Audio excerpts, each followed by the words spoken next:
Hello students, welcome to my channel.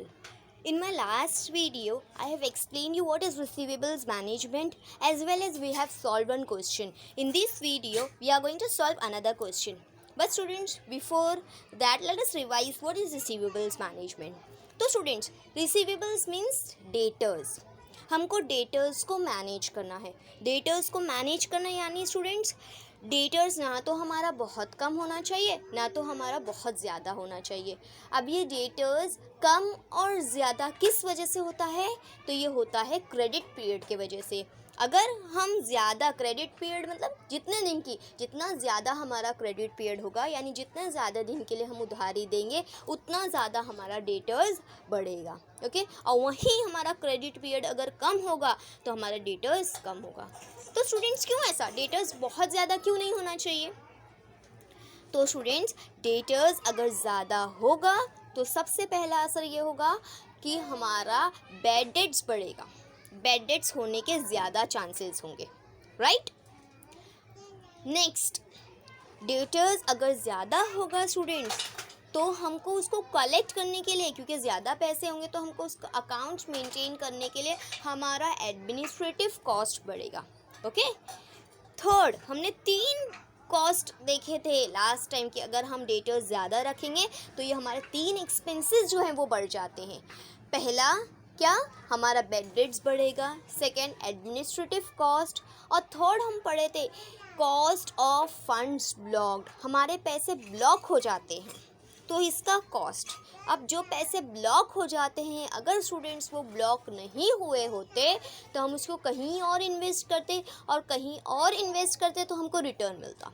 अब क्योंकि हमारा तो वो डेटर्स है, ओके, रिसीवेबल्स है, हमको रिसीव नहीं हुआ है यानी कि वो पैसे अटक गए हैं और वो पैसे अटकने की वजह से हमको रिटर्न नहीं मिल पा रहा है. उस रिटर्न को जो उस पैसे के वजह से नहीं मिल पा रहा है वो भी हमारा एक कॉस्ट हो जाता है. ओके. तो डेटर्स अगर हम क्रेडिट पीरियड ज़्यादा रखते हैं तो हमारे 3 एक्सपेंसेस हैं जिनको हमको कवर करना है. First one is cost of bad debts. Second one is administrative cost. Administrative cost question में अगर दिया होगा then we will write, otherwise we will ignore. Third is cost of funds blocked. Okay.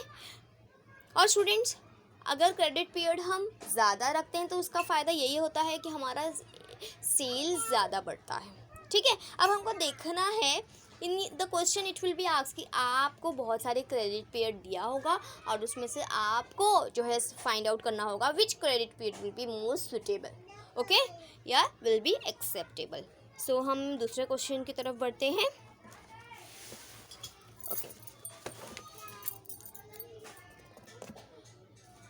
See, Hero Honda currently has an annual turnover of rupees 10 lakhs and an average collection period of 45 days. I hope it is visible to you. Okay.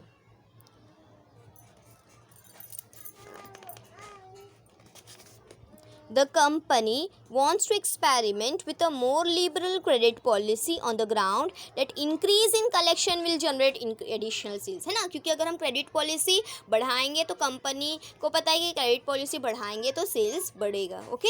अभी उसका sales कितना है? 10 lakhs है और अभी उसका जो credit period है वो कितना है? 45 days का है. ओके.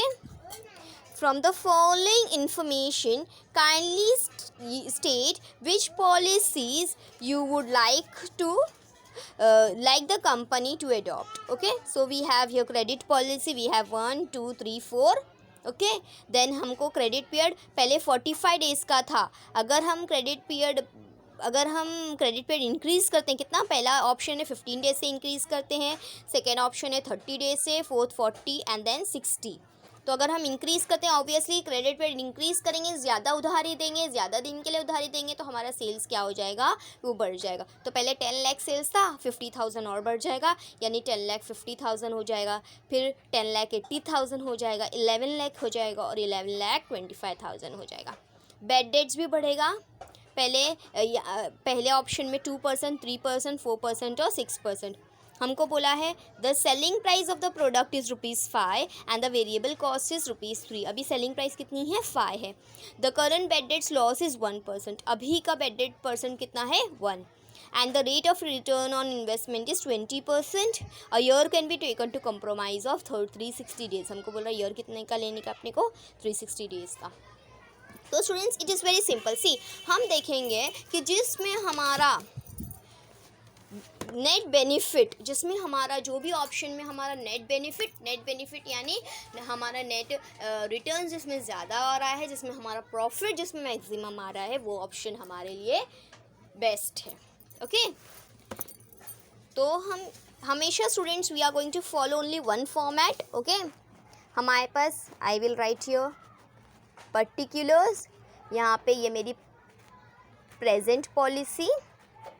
ओके देन ये यहाँ पे पॉलिसी 1, 4 पॉलिसी हमको दी हुई है, पॉलिसी 2, पॉलिसी 3 एंड यहाँ पे पॉलिसी 4। ओके अब स्टूडेंट्स हमको यहाँ पे बोला है सेलिंग प्राइस 5 है और जो है variable cost per unit is 3। Okay तो हम इसमें कंट्रीब्यूशन निकालेंगे। ठीक है पहले कंट्रीब्यूशन में से हम हमेशा ऐसे ही करेंगे, सेल्स में से वेरिएबल कॉस्ट को माइनस करेंगे। हमारा फॉर्मेट है स्टूडेंट्स। हम नेट बेनिफिट कैसे निकालेंगे? सेल्स में से वेरिएबल कॉस्ट को माइनस करेंगे, हमको क्या आ जाता है? कंट्रीब्यूशन में से और एक्स्ट्रा 3 खर्चे जो हैं हमारे, कौन सा? Cost of bad debts, administrative cost और कॉस्ट ऑफ फंड्स ब्लॉक्ड। ये तो इन्हों एक्सपेंसेस माइनस करेंगे तो हमको आएगा नेट बेनिफिट।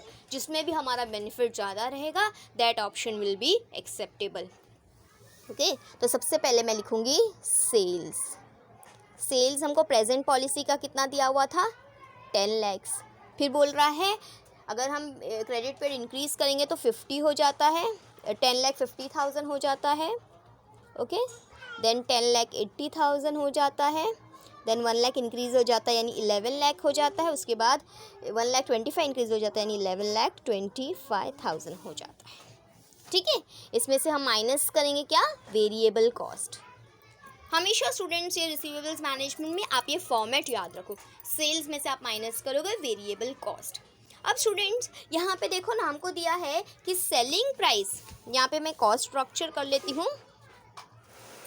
देखो सेलिंग प्राइस आपको कितनी दी है?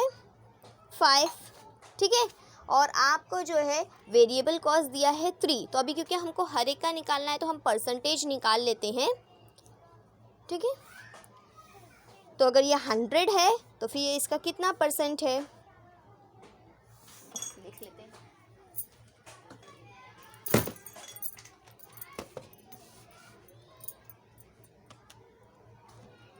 ओके तो ये आ जाता है 60%। अब आप या तो 3 डिवाइडेड बाय 5 करो कि 3 कितना परसेंटेज है 5 का, तो भी 60%। ओके या फिर ऐसे करो। तो स्टूडेंट्स ये है 60% है। सेलिंग प्राइस अगर 100 है तो ये वेरिएबल कॉस्ट कितना है? 60% है। तो यहाँ पे अगर सेलिंग प्राइस अगर 10 lakhs है तो वेरिएबल कॉस्ट कितना है? 60% यानी ये हो जाएगा 6 lakhs। ओके हमने परसेंट क्यों निकाले स्टूडेंट्स? ताकि हमको इजीली हम ये वेरिएबल कॉस्ट सबका निकाल पाएँ। हर एक यूनिट्स का निकालने से अच्छा हम डायरेक्टली ऐसे परसेंटेज वाइज निकाल लें। फिर 10,50,000 का फिर मैं 60% लूँगी, 6,30,000। फिर 10,80,000 का I will again take 60%, it is 6,48,000।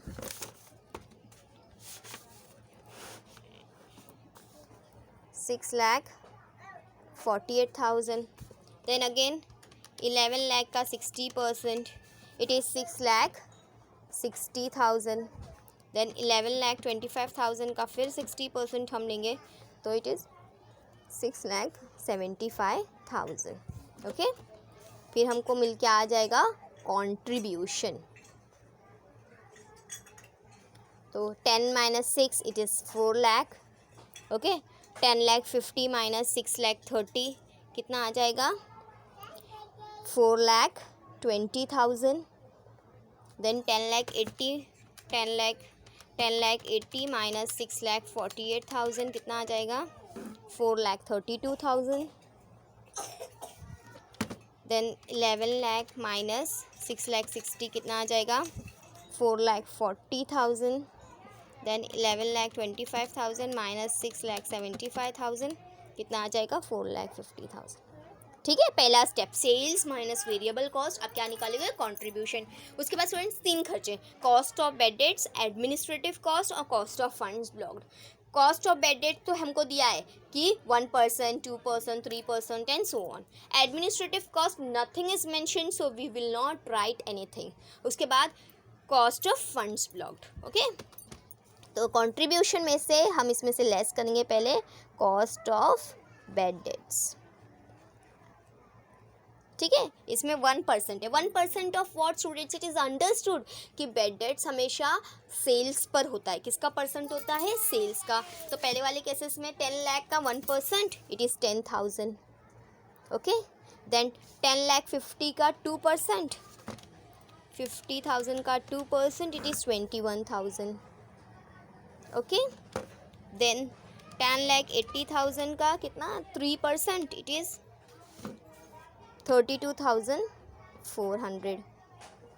Then 11 lakh का it is 4%, it will be 44,000. Then 11,25,000 का कितना परसेंट 6%, it is 6,67,500. ओके, उसके बाद नेक्स्ट हमारा कौन सा है, cost of funds blocked. This one is important. Okay, cost of funds block. अब स्टूडेंट्स उसके पहले ना हमको देखना पड़ेगा कि हमारा पैसा एक्चुअली कितना अटका है. हमको क्या फाइंड आउट करना पड़ेगा, फंड्स कितना ब्लॉक्ड है, तब तो हम उसका कॉस्ट निकाल पाएंगे ना स्टूडेंट्स. और ये फंड्स ब्लॉक्ड हमारा कितना पैसा अटका है, ऑब्वियसली जो डेटर्स है वो हमारा अटका है. बट स्टूडेंट्स डेटर्स को हम कभी भी फंड्स ब्लॉक्ड नहीं बोलेंगे. क्यों, it is very simple students कि मैं सेल कर रही हूँ जब भी तो मुझे पैसे मिल रहे हैं. अगर मैं सेल नहीं करती, जो डेटर्स में मेरा इन्वेस्टमेंट है वही मेरे पास रहता. मेरे को जो है डेटर्स कब मिल रहा है, डेटर्स सेलिंग प्राइस पे होता है. डेटर्स किस पे होता है, सेलिंग प्राइस पे. मेरे को पैसे फॉर एग्जांपल अगर ये प्रोडक्ट 5 रुपये का है, कितनी किसकी सेलिंग प्राइस है 5 की, लेकिन मेरा इसमें पैसा कितना बनाने के पीछे कितना लगा है 3 रुपीज़ लगा है, राइट. अब मैं बेच रही हूँ तो मुझे 5 मिल रहा है ना. अगर मैं नहीं बेचती तो मेरे पास कितने पैसे होते 3 रुपये, और वही 3 रुपये मैं कहीं और इन्वेस्ट करती. समझ में आ रहा है स्टूडेंट्स आपको. तो दैट इज़ वाई स्टूडेंट्स हमारा जो ये फंड्स ब्लॉक्ड है, हम डेटर्स नहीं लेंगे, डेटर्स का कैश कॉस्ट लेंगे. क्या लेंगे, कैश कॉस्ट. इसको हम बोलेंगे कैश कॉस्ट ऑफ डेटर्स. क्योंकि मैं तो बोल रही हूँ इसके पीछे मेरे को जो रिटर्न मिलने वाला था वो नहीं मिल रहा है. पर रिटर्न किस पे मिलता है स्टूडेंट्स, मेरे को जो डेटर्स के पीछे जो मेरा खर्चा लगा है वही मैं इन्वेस्ट करती. मेरे को 5 रुपीज़ कब मिलता है, जब मैं बेच रही हूँ तभी तो 5 मिल रहा है. अगर मैं नहीं बेचती तो मेरे पास कितना पैसा आता, 3 ही रहता, और वही 3 रुपये मैं कहीं और लगाती. Okay, so that is why we are going to write, हम फंड्स ब्लॉक डेटर्स नहीं लिखेंगे बल्कि उसका क्या लिखेंगे, कॉस्ट, उसका इन्वेस्टमेंट इन डेटर्स लिखेंगे या कैश कॉस्ट ऑफ डेटर्स लिखेंगे. तो स्टूडेंट्स हमारा डेटर्स हमको पहले निकालना पड़ेगा. तो डेटर्स हम कैसे निकालेंगे, पहले हमको निकालना पड़ेगा डेटर्स, तब तो हम उसके पीछे का इन्वेस्टमेंट निकाल पाएंगे. तो डेटर्स कैसे निकालेंगे, डेटर्स कैसे निकालेंगे हम 10 लाख. हम हमेशा स्टूडेंट्स डेटर्स कैसे निकालते हैं, सेल्स पे डेटर्स होता है ना. 10 लाख इंटू क्रेडिट पीरियड कैसे निकालेंगे, डेटर्स हमारा जो होगा, डेटर्स का formula sales into last time में लिखाई थी credit period upon number of days. अगर डेज में है तो 360 और अगर या 365, और अगर मंथ में है तो 12 वीक में है तो 52, इस हिसाब से. ओके, तो पहला सेल्स है हमारा 10 लाख. तो पहले हम डेटर्स निकालेंगे. 10 लाख इंटू पहले में क्रेडिट पीरियड हमको दिया है 45 डिवाइडेड बाय 360 लेने बोल रहा है. तो डेटर्स है हमारा 1,25,000. ठीक है, यानी हमको 1,25,000 मिलने वाले थे, लेकिन इसके पीछे हमारा इन्वेस्टमेंट, हमारे पैसे कितने अटके हैं जो हमारे एक्चुअली हमारे पास होना चाहिए था अगर सेल्स नहीं होते तो उस पे का इन्वेस्टमेंट. यानी इसको बनाने के लिए मेरा कॉस्ट कितना लगा है, 60% लगा है, क्योंकि हर इसके पीछे कितना है 60%, तो इसके पीछे भी 60% खर्चा लगा होगा. तो कितना खर्चा लगा? 75,000। अगर मैं नहीं बेचती स्टूडेंट्स, तो ये 75,000 मेरे पास होते और ये 75,000 मैं कहीं और इन्वेस्ट करती जो अब नहीं मेरे को उसका रिटर्न मिल रहा है, वो मेरा कॉस्ट होता। ये 75,000 मैं कहीं और इन्वेस्ट करती तो उस पर जो मुझे रिटर्न मिलने वाला था वो नहीं मिल रहा है, वो मेरा कॉस्ट हो गया। तो ये 75,000 पे कितना रिटर्न था? 20% जो मुझे नहीं मिल रहा है, यानी 15,000 मुझे नहीं मिल पा रहा है। ये मिल पाता अगर ये पैसे अटके नहीं होते तो इट विल बी 15,000। सेकेंड का डेटर्स कितना है? तो हम लोग लिखेंगे 10,50,000 इंटू क्रेडिट पीरियड 15 से बढ़ जा रहा है, यानी 45 प्लस 15 कितना हो जाएगा? 60 डिवाइडेड बाय 360, इट इज़ 1,75,000। ये 1,75,000 डेटर्स, इस पे हमारा कितना इन्वेस्टमेंट है? It is 1,75,000। 10,50,000 into 60 divided by 360 कितना आ रहा है? 1,75,000। 1,75,000 का 60%, 1,75,000 का 60% कितना आ जा रहा है? सॉरी 1,75,000 का 60% कितना आ जा रहा है? 1,05,000। और इसके पीछे हमको 20% रिटर्न मिलने वाला था जो नहीं मिल रहा है, दैट इज़ 21,000। हम यहाँ पे लिखेंगे 21,000। Next one 10,80,000। हमारा कितना बढ़ जा रहा है क्रेडिट पीरियड? 30 बढ़ जा रहा है, 30 डेज़, यानी 75 डेज़ हो गया। 75 डिवाइडेड बाय 360 कितना हो गया? 2,25,000। ओके, इस पे इन्वेस्टमेंट कितना हुआ? 60% खर्चा लगा है, 1,35,000। ये 1,35,000 पे कितना रिटर्न मिलता मुझे? 20%, यानी कि 27,000। तो इसमें हो गया 27,000। Okay, next is 11 lakh sales है और क्रेडिट पीरियड कितना है मेरा? 40 इंक्रीज़ है, यानी कि 40 प्लस 45 यानी कि 85 डिवाइडेड बाय 360। एंड डेटर्स हो रहा है 2,59,722। 2,59,722। हम चाहें तो थोड़ा सा इसको राउंड ऑफ भी कर सकते हैं, 2,60,000 भी लिख सकते हैं। इंटू 60% तो कितना आ रहा है? 1,55,833। इसका 20% कितना आ रहा है? 31,166। 31,166.67 भी लिख सकते हो। Then next is 11,25,000। इसमें कितना बढ़ जा रहा है? 60 से बढ़ जा रहा है, यानी 60 प्लस 45 105 इंटू 105 डिवाइडेड बाय 360 कितना हो गया हमारा डेटर्स? 3,28,125। डेटर्स के पीछे इन्वेस्टमेंट 60% है, यानी कि 1,96,875। इसका हमको 20% रिटर्न मिलना चाहिए था जो नहीं मिल रहा पा रहा है, यानी 39,375। एक minute, 11,25,000 into 40 plus 60 105 divided by 360, it is 382,125 into 60% कितना हो रहा है? 196,875 इंटू 20% कितना हो गया? 39,375। ओके, अब ये दोनों कॉस्ट माइनस करो कंट्रीब्यूशन से, we will get net benefit. Okay, अब देखो 4 लाख में से आप कितना माइनस करोगे? 25,000 माइनस करोगे तो आ रहा है, पहला है 3,75,000। नेक्स्ट 4,20,000 में से 42,000 माइनस करोगे तो कितना आ जाएगा? 3,78,000। फिर 4,32,000 में से आप 3,24,000 और 27,000 माइनस करोगे तो कितना आ जाएगा? 81,000। अरे 4,32,000 में से आप कितना 32,400 माइनस 27,000 करोगे तो कितना आ जाएगा? 37, sorry this will be 3,72,600। Okay, then 4,40,000 में से आप 44,000 और 3,116 माइनस करोगे तो कितना आएगा?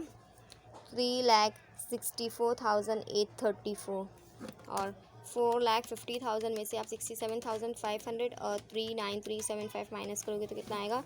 343,125। अब स्टूडेंट्स देखो, इसमें से मैक्सिमम नेट बेनिफिट सबसे ज़्यादा किस में मिल रहा है, पॉलिसी 1 में मिल रहा है, तो हमारे लिए पॉलिसी ऑप्शन 1 जो है सबसे एक्सेप्टेबल है। अब स्टूडेंट्स आप इसमें से इंक्रीमेंटल भी निकाल सकते हो, कंपेयर करने के लिए और इजी होगा कि सबसे ज़्यादा इंक्रीज़ किस में हो रहा है। पहले 3,75,000 था, अभी 3,78,000 हो गया, यानी ऑप्शन 1 ले रहे हैं तो 3,000 का इंक्रीज़ हो रहा है।